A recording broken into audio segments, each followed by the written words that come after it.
ወታደረ ምንታ ጸሎታ ወበረከታ ወብረተ ፍቅር ወልዳ ያሉ ለኩልነ ህዝበ ክርስቲያን ለዓለመ ዓለም አሜን። የዋቱ ዳዊት በተቀብለ ባመፃ ሳይገድል ሳይበድል የሞተ የአቤል አርፈ የዋሃቱን የምታሰጭው አንቺ ነሽ አለ። ሔዋን በ15 ሩካቤ 30 ልጅ በ30 ሩካቤ 60 ልጅ ወልዳለች።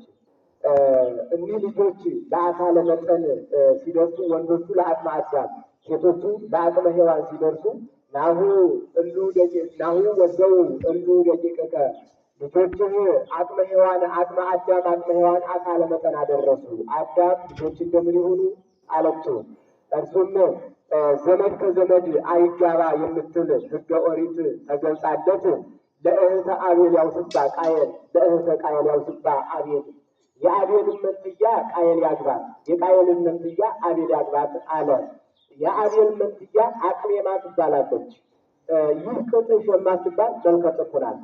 የቃየል መንትያ ልያ ይላታል። ከራስ ፀጉሯ እስከ እግር ጥፍሯ ድረስ ይቀረሽ የማትባል መልከ መልካም ናት። ወትመስል ሔዋና እማ ይላል። ሔዋን እናቷን ትመስላለች። ቃየልም ይህንን ሲሰማ የኔን መልከ መልካም ለሰው የሰውን መልከ ጥፉ ለእኔ አይሆንም አላገባም ማለት በሉ እንዲያውስ መስዋዕት ሰውና መስዋዕቱን የተቀበለበት መልከ መልካሚቱን ያገባል አላቸው። አቤል ኖላዊ አባግ ነው፣ የበግረኛ ነው የበግረኛ ነው። በዚያን ጊዜ ሰው ነግሮት እንዳይባል ሰው አልነበረም። አባቱ አዳም መክሮት ነግሮት እንዳይባል አባቱን ከፈጣሪው ጋር የተጣላበት ዘመን ነበረ። ጽጌያት ከባህሪያቸው እንዲያፈሩ ወአስረቀ ጽድቀ እምልቡ ይላል። ከህሊናው አንቅቶ እግዚአብሔር ንጹሐ ባህሪ ንጹሕ ነገር ይፈልጋል ብሎ ከበጎቹ የሰባውን የወፈረውን ፀጉሩ ያላረረውን ቀንዱ ያልከረከረውን ፀጉሩ ያልዘረዘረውን አጥራቂ አይደለውን አርዶ አጎራርዶ ስጋውን በቅርጫት ደሙን በወጭት አድርጎ አቀረበ። እግዚአብሔርም የአቤል የልቡን ቅንነት የመስዋዕቱን መበጀት አይቶ የነጸረ እግዚአብሔር ላይ ለአቤል ወላይ ለመስዋዕቱ ይላል ተመለከተ። መስዋዕቱን ተቀበለበት። እንደተቀበለለት ሲያጠይቅ ከሰማይ እሳት ወርዶ በላለት። ይህ ቃየል መስተገብረ ምድር ገበሬ ነው። መስዋዕት ቢሰዋ ለሰው ነው እንጂ እግዚአብሔር አይበለው ብሎ ከስንዴው እንክርዳዱ ያልተለየውን እብቁ ያልተለየውን ነቀዝ ውርጭ የመታውን አባር የመታውን ወስዶ ከድንጋይ ላይ አፈሰሰው።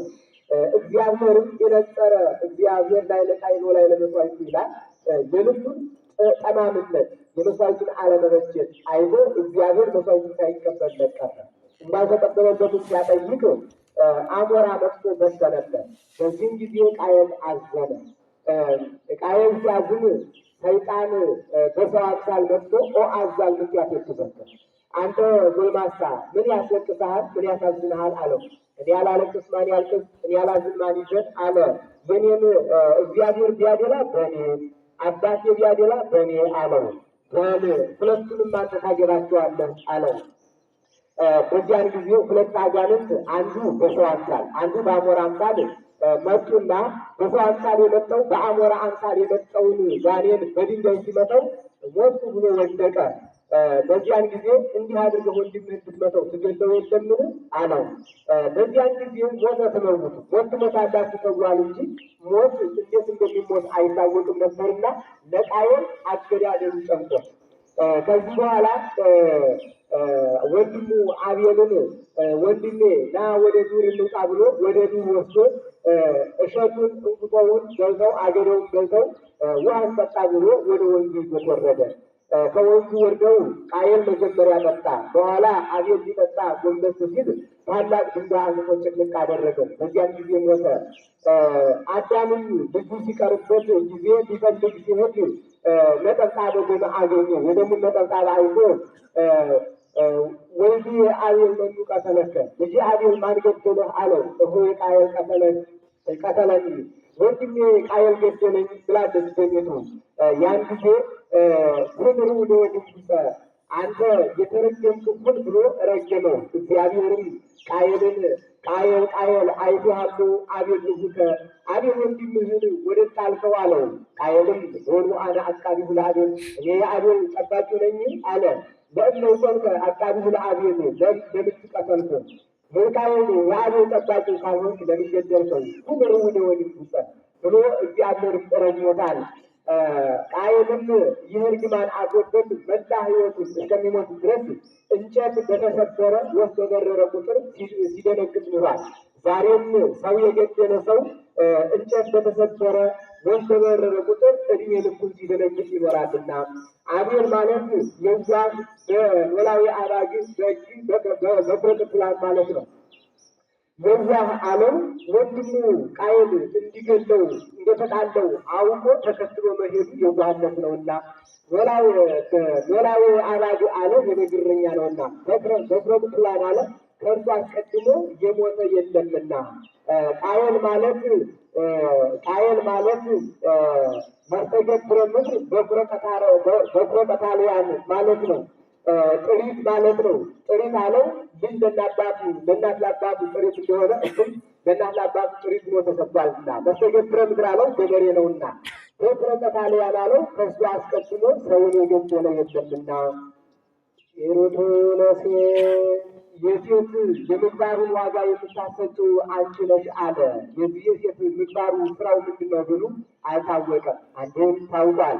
አክብር አባከ ወእመከ የምትል ሕገ ኦሪት ተገልጻለት እናትና አባቱን በቅንነት ሲያገለግል ኑሯልና አዳምና ሔዋን በአቤል ሞት አዝነው 14 ሱባኤ ሳይገናኙ ቆይተዋል። ከዚህ በኋላ መልአኩ መጥቶ አቤል ወልድ ከተሳለ በእፀው ያለ ገነት ወንድ ልጅ አቤል በደጃቤል ለመጃዝ ገብቷል ብሎ ነገረው። ከዚህ በኋላ ሔዋንን ሲገናኛት ሴትን ወልዳለታለች። ሴት ማለት ምትክ ተክለ አቤል ማለት ነው። በአቤል የተተካ ወምግባራቲሁ ለሄኖክ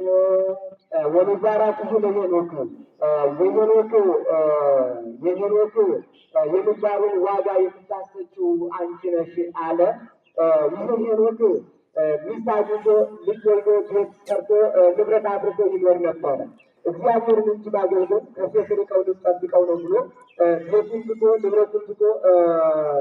ንብረቱን ትቶ በገነት እግር 6 ዓመት አገልግሎ በብሉይ ሥጋ ታድሶ ብሔረ ሕያዋን ገብቷል። ይህ ምሳሌ ነው። እርሱ በብሉይ ሥጋ ታድሶ ብሔረ ሕያዋን እንደገባ እኛም በአዲስ ሥጋ ታድሰን መንግሥተ ሰማያት ለመግባታችን ምሳሌ ሄሮድ ማለት ታድሶ ማለት ነው። ሞት እንዳለ በአቤል ታውቋል።